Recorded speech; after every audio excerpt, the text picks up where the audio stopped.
Hey everyone! This month, which is the end of August, we are here at the Sensory Garden at the Woodland Park Zoo in Seattle. We're going to take a tour of very fragrant gardens, which also include plants that are really interesting to feel and to touch and to smell and even to listen to. Let's take a walk. Hi, I'm Peach and I'm here with Laura Rumpf, and we are going to give you a tour of the Sensory Garden here at Woodland Park Zoo. It's located in part of the Rose Garden, and back in a far corner it's kind of hidden, but there is some signage if you want to come and look at it yourself. It's set up to be all season, and I'm standing here by the map that they've created. It's a unique map in that it has some touch available to you even in Braille, all of the different parts of the garden. And we'd like to point out some things about the garden, what makes it unique. It has, Rose Garden itself has a long history here, almost 100 years. In 1922 it was put together, and then this is a new sensory garden that's just a few years old. The experience here is set up for you to view a meadow garden, which we are standing in right now. And within the meadow garden, there's a lot blooming at this time of year in the late summer. What's available here, there's a lot of scented plants that are available for you to experience, including white flower is a Daphne odora variety, and they've included it in the meadow garden. Some of these plants are very drought tolerant. There are things that will bloom year round here, so it's definitely recommended that you come back in multiple seasons, and this garden is free. We do have to pay for parking here at the zoo, however. The plant collections are native and non-native plants mixed together, and as we walk through the garden, we'll point out some of those plants to you. You'll also see that there are some cedar trees that are historically here from the early years of the Rose Garden, some deodar cedars that have been kept. And part of the viewing of this garden is a long stroll through what they're calling the Woodland Garden, and that's shady and intimate and cool, has many shade-loving and native plants as well.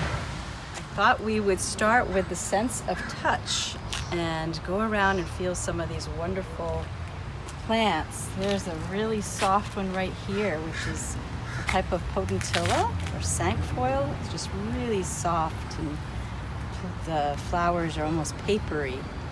And right behind it is this beautiful grass. It's so soft.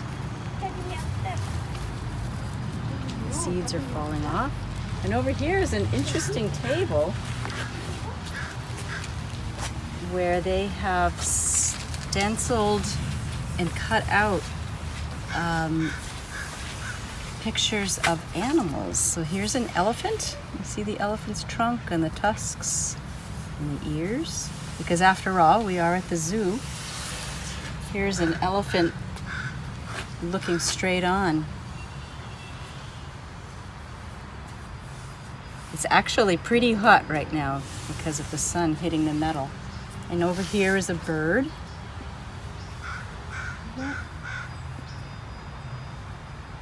Pretty interesting.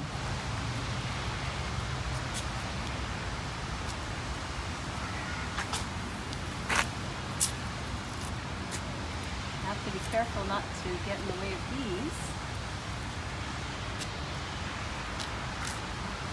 Laura, it's really nice because it's kind of like a secret garden. Where's that pathway leading you? Yeah, I wonder. Let's go see what's around the corner. Wow, around the corner I found lots of beautiful, colorful things like this geranium or pelargonium. And look at the color of this blue flower. I love it.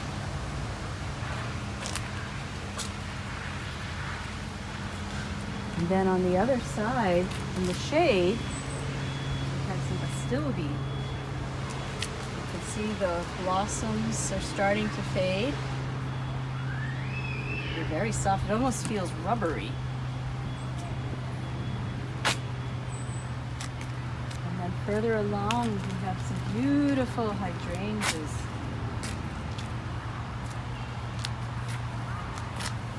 It's almost like fur. Makes you want to pet it like a cat or a dog. Huge blossoms. Hydrangeas are one of those plants that are very nostalgic because almost all of us remember them from our grandmother's garden or our parents' garden or our neighbor's garden, and they're just as beautiful as ever. The color is unique on these ones because it's white with just a little tiny bit of pink. Many of us remember hydrangeas as a blue or a dark pink. And here you can see some lily pods. This is what remains of the flowers. They're kind of rubbery and hard. They feel like an eraser on a pencil. They must have been beautiful. And then on the other side is some rosemary.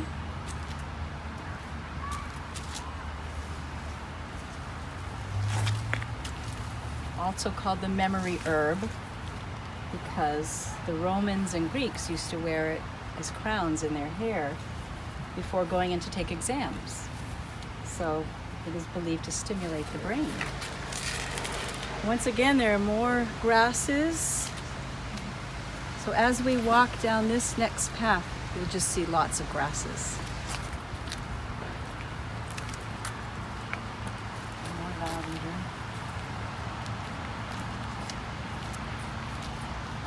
Here we have some bee balm. Also just about done flowering. They leave these kind of prickly pods. You can hear the sound of it.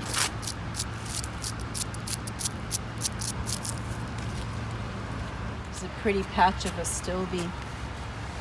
It's so soft.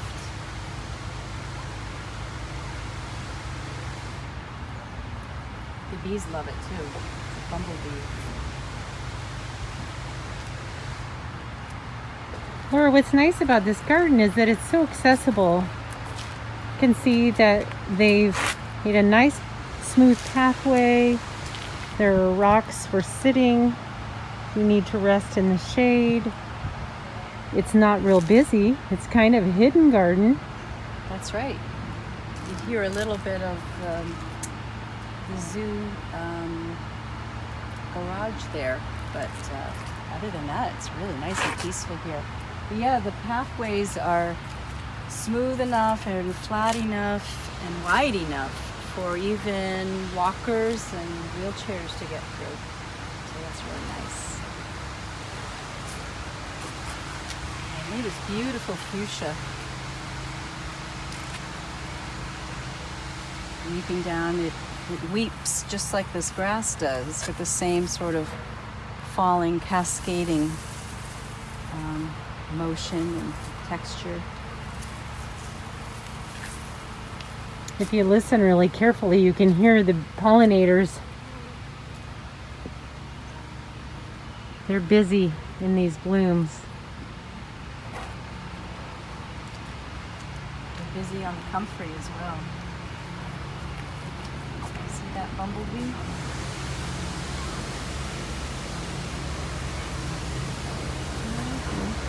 Zipping around in there. There Busy. you go. Got a lot of pollen on its legs.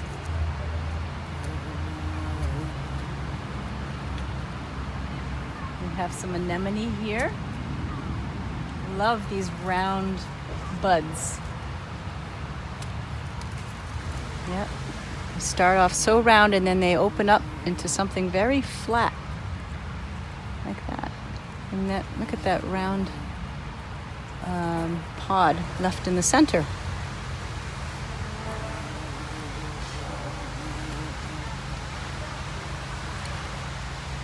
I love this little pathway here. It's shaded and it's full of beautiful ferns. Let's take a look. So So this is a maidenhair fern. So delicate, so light to the touch, you barely even feel it. I love those black stems and delicate leaves. And then moving along is a different type of fern. I'm not sure what this fern is, but it's so beautiful. It's, oh, there's a little green cricket living on that. And that What is he? fern, a little green grass, oh, flew away, grasshopper. Look at the backs of these ferns. Full of, I think they're called stomata. It's where the pollen comes out of. But this just beautiful mound of ferns. All the way over here. I want to show you this echinacea. Echinacea can be white or pink. And I think I've even seen some sort of orangey colors, but this one's white. But look at the center here. It's very spiky, but that's where the seeds are. And people use this plant medicinally. It helps boost your immune system. And it's pretty in the winter when all the petals fall off and what's left is this spiky cone. Here's another interesting plant. I call it the Dr. Seuss flower. For some reason, it reminds me of something you'd see in Dr. Seuss's books. It's dried now. Pretty crunchy. Seeds are on the inside. Yeah, and that allium next to you is nice. Oh, Yeah, look at that. it's got a crunchy Pom-pom. shell, and the echinacea is behind it. Yep, more echinacea. So that was our tour of texture and the sense of touch. Here I am in the sound garden, and they have set us up with a lot of different interactive toys. This one makes sound on these pipes. And what else? There's another one here. It has handles. If you wanted to play some music here, you could try. And bells at different tones. And here is a wind chime. And then these are some sound tubes as well, making low sounds, like drums maybe.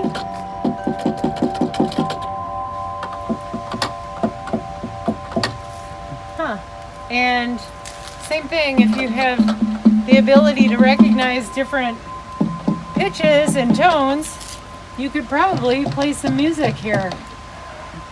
Could have a whole symphony here. That's right, we need a larger group. So behind us too, where they're doing all these activities at the zoo, you might be hearing them washing something, washing animals perhaps. Yep. So I'm going to walk up this mound to where Peach is and see what the view looks like from up here. This is a fun climbing mound, and here we are standing on top of it looking at the garden. You can see the rose garden out in the distance, and then the meadow garden below us.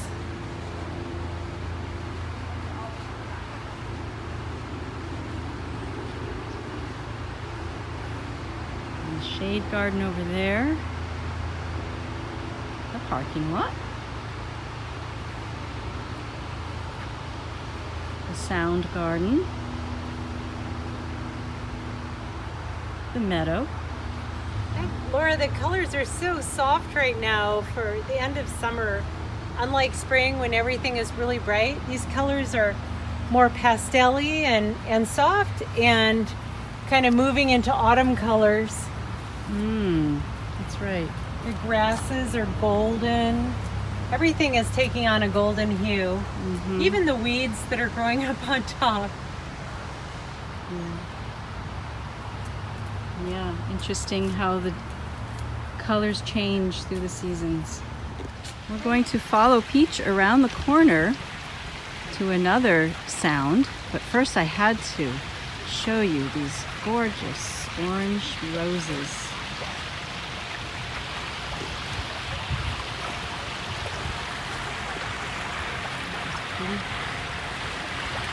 Waving in the wind.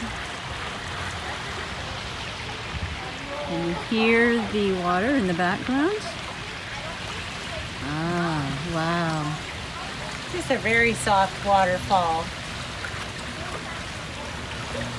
That's beautiful.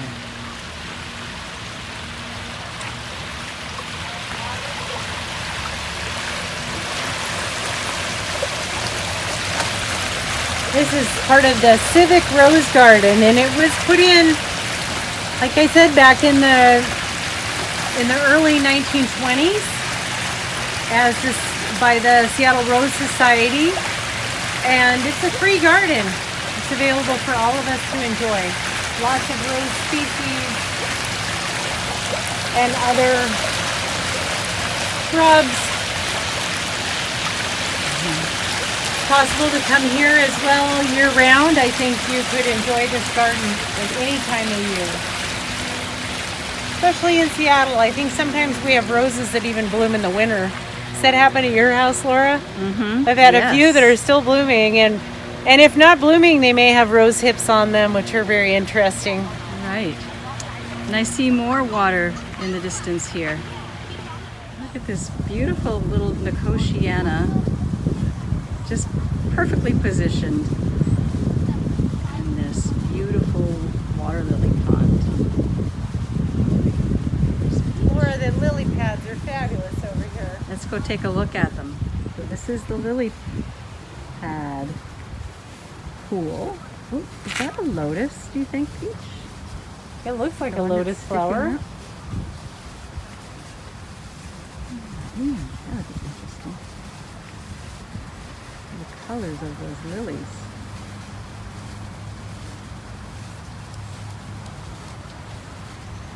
You can see the little sculpted lion's head with some goldfish.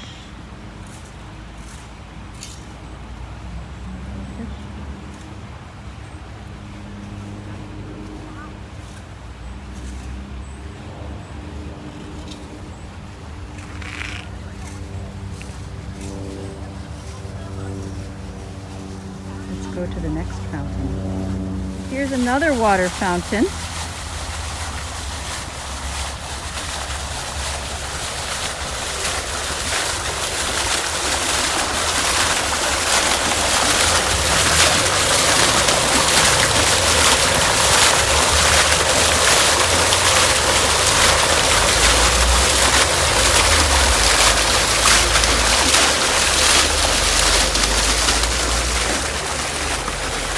A nice place to sit and just listen to the water.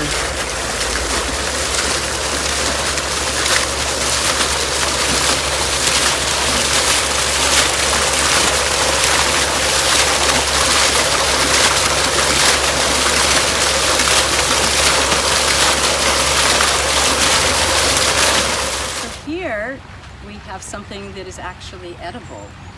These are rose hips.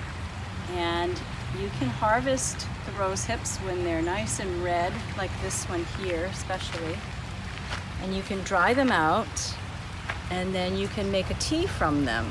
And it's very high in vitamin C and probably some other vitamins. And not only tea, but some people make jelly or jam from rose hips. So yeah, we have the sense of taste here. There are many plants and herbs in any garden that can be edible. You just have to be careful that you know that they are for sure edible. This one we know for sure is rose hips. I love the texture of these trees. Maybe they're cypresses or arborvitae. But don't they look like puffy clouds the way they've been pruned? Very soft. And then these red roses really stand out up close to the green trees. I think we should go take a walk through the rows of roses. So moving on to the sense of smell, Peach is going to take us on a little sniffing tour through the rose garden, because what better thing to smell is there than roses?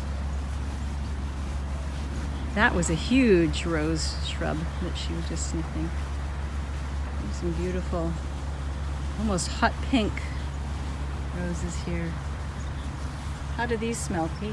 They have some scent. It's very delicate. It's almost looks like a wild rose because of its simplistic bloom. It's very basic, simple petals.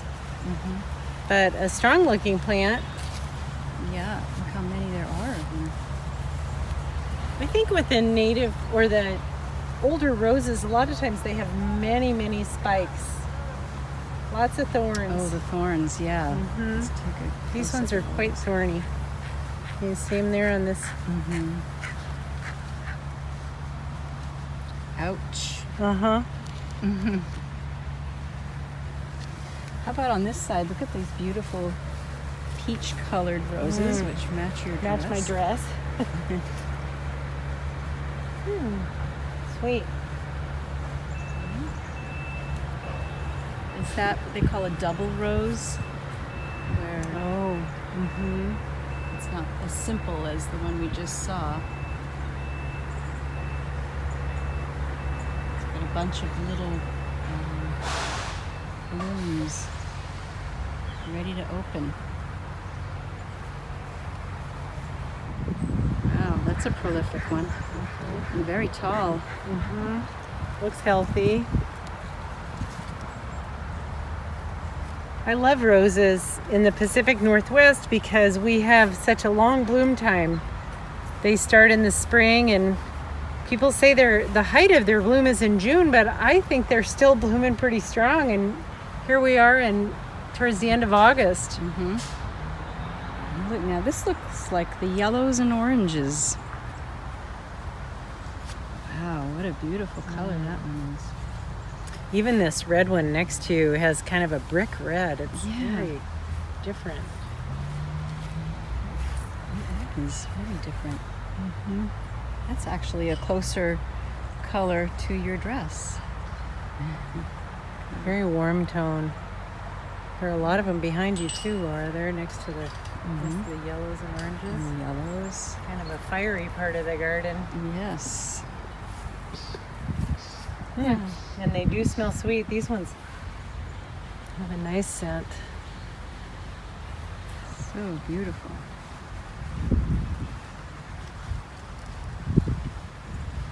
Even the leaves on this one have a warm tone to them. Look at that. Reddish brown leaves. Even new ones, as they're coming out, they get darker green as they get older. And they don't have as many thorns on these stems. I barely see any. Or what you see down lower, see that? Oh, they're there's the big bigger ones. spikes. More noticeable if you're watching out for them. There you go. That's a big thorn. They're telling us not to touch. That's right. So there's a nice overview of the rose garden. Here's the seagulls. We know we're close to the sea. Here we have some sedums. And you can tell it's the end of summer. They're starting to turn color. And they must be full of nectar because look at the bees. Honeybees all over that.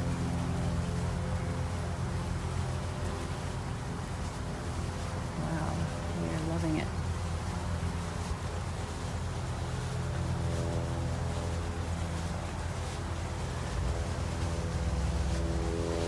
let's go check out what those tall sunflower-like plants are over there.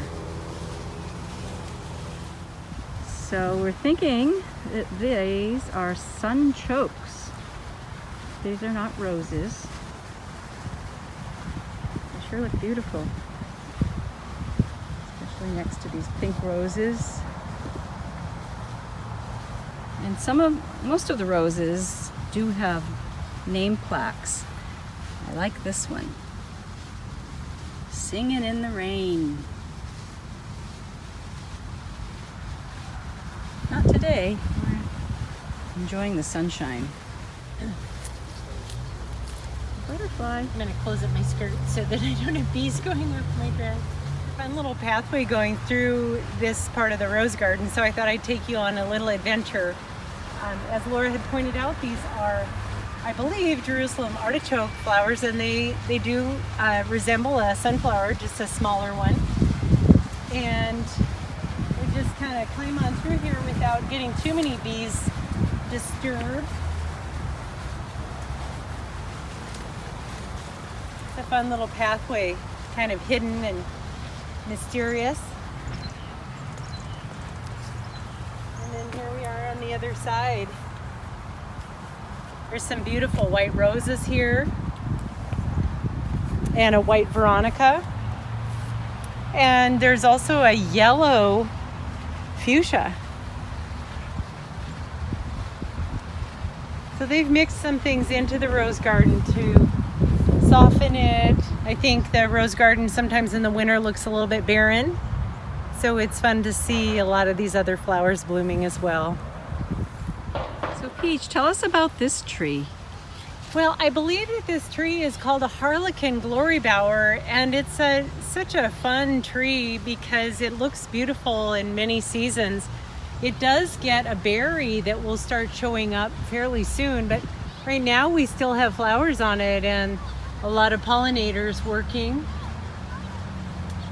And it's so fragrant. I can smell it just standing close to it. So do these, are these the calyxes, what remains of the flowers will become... Can you see inside fruit? them? They're blue. So they develop a blue seed pod from that glory bower, and this one is still green, but you'll see that it starts turning blue as it dries. And when these little outer leaves fall off, or petals from the flower, then the tree starts developing this blue tone, and surely that's where it received its name, Harlequin. That is such a beautiful tree. So you can tell that it is the end of summer. And fall's coming on with these baby crab apples. Wow, it's loaded with crab apples. To come back here and taste one. And this is what they're calling the gathering space. We're back where we started with this tactile table. It's really special because it has all the zoo animals really reflected here for us to enjoy and be able to sit and have a lunch with friends. And again, back underneath this really nice arbor that brings you back into the entrance of the garden. We welcome you to come back to the sensory garden yourselves. It's open year-round. It's a community gathering space, and it's kind of a hidden space. A lot of people haven't known about it. So come see the flowers while they're still in bloom in the rose garden and meander through here.